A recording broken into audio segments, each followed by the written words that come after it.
Hello. Hello. हाँ बोला। अरे का हाल चाल बा? अरे का हो? अरे का बताई हो? काहे?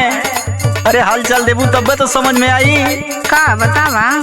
अरे तू ही कुछ बता दा। हम ना बताई। काहे हो इतना नाराज काहे? अरे बतावा। सुना धनिया दाना हाल चाल का बा घरे के माहौल। धनिया दाना हाल चाल का बा घरे के माहौल। धनिया दाना हाल चाल का बा घरे के माहौल। सैया आई जाता हो, सैया आई जाता धकेरे लगड़िया सासु ननद सतावा तारी हो। सैया आई जाता धकेरे लगड़िया सासु ननद सतावा तारी हो। सैया आई जाता धकेरे लगड़िया सासु ननद सतावा तारी हो।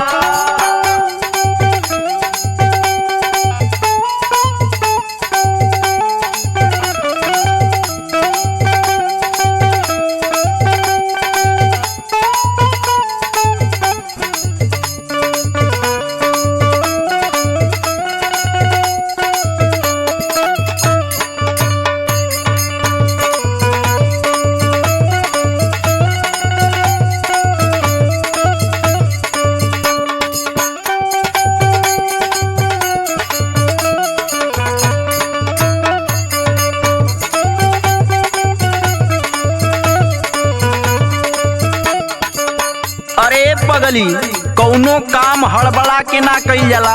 पहले सुन अब ही बनी हमरा निया बहरवा।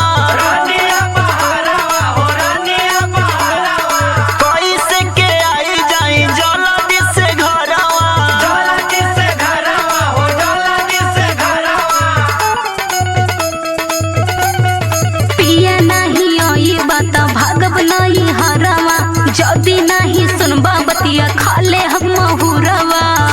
सैया दिहल तोहर हो, सैया दिहल तोहर नया नया साड़िया देखी के गौरी अवतारी हो। सैया आई जाता हो, सैया आई जाता धकेरे लगड़िया सासु ननद सतावा तारी हो। सैया आई जाता धकेरे लगड़िया सासु ननद सतावा तारी हो। सैया आई जाता धकेरे लगड़िया सासु ननद सतावा तारी हो।